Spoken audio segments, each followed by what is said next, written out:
Okay, you might not want to get this on record yet. It's 2022 and the workforce as we know it is changing. For centuries, workers have been fighting to try and get more of their life back from their jobs. In the early days of the Industrial Revolution, there was no weekend. People had to work 7 days a week, 12 hours a day. They worked and then they died. Now, 75 years after the 40-hour week became the norm, the modern workforce is changing again. And with it comes a radical approach to shorten work weeks by a whole day. You are effing mad. Oh, that'll never happen in my organisation, or that'll never work. But it is working. The biggest trial of its kind is already underway in parts of the UK, US, Europe, and even here in Australia. Essentially, we wanted to change the game. We'd been experimenting with very flexible ways of working. We were already all working from home a few days a week. We've tried to find efficiencies in what we do so that you come to work, walk 4 days very productively, and then you have a 3-day weekend. Now, a long weekend every week sounds pretty great, but is it practical? You know, we have seen this implemented in hundreds of companies around the world, Michelin-starred restaurants to nursing homes to tech startups. And they're going about it by using a variety of 4-day working models.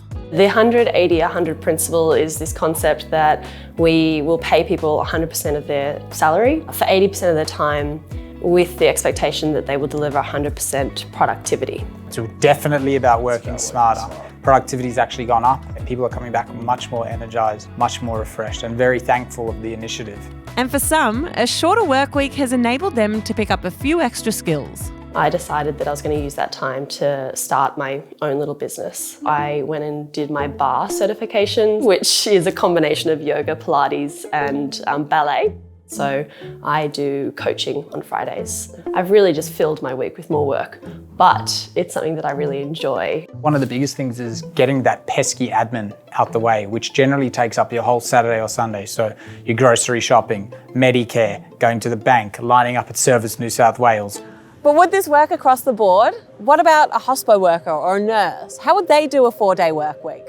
The issue of scheduling workers is not at all a barrier to making this happen. Healthcare facilities work on a 24/7 basis, so for them there's no unique scheduling challenge of moving to a 4-day week. Same goes for hospitality or retail or other services that don't operate on a sort of 9 to 5 Monday to Friday basis. But surely a 4-day work week means a drop in overall output. We are performing and we're achieving our financial targets as a business, which to me is a sign that we are very productive, even though we're all working 4 days now. Plenty of these companies find that they actually are at least as profitable or more profitable than they were working 5-day weeks because they don't just manage to do 5 days worth of work in 4. They get other kinds of efficiencies that come from lower turnover, less spending on recruitment and so on that helps boost their bottom lines. The key thing they all have in common is recognizing that thanks to our improved productivity, we don't have to work as much as we used to. If we can make it work for 150 staff worldwide, you know, there's no reason why the majority of businesses can't make it work. But most employers in a whole range of industries, services, manufacturing, construction, professional services with billable hours, are going to say, no way, I'm not going to pay people 5 days pay for 4 days work. Employers are going to have to be pressed by workers, by unions, and by governments. You know, how did we get to a weekend and a 38-hour work week? We didn't rely on enlightened employers who thought that would help them meet their financial targets. So what do you think? Let us know in the comments if you'd like to work a 4-day work week and how you'd fill your weekly long weekends. You'd be surprised how quickly it adds up.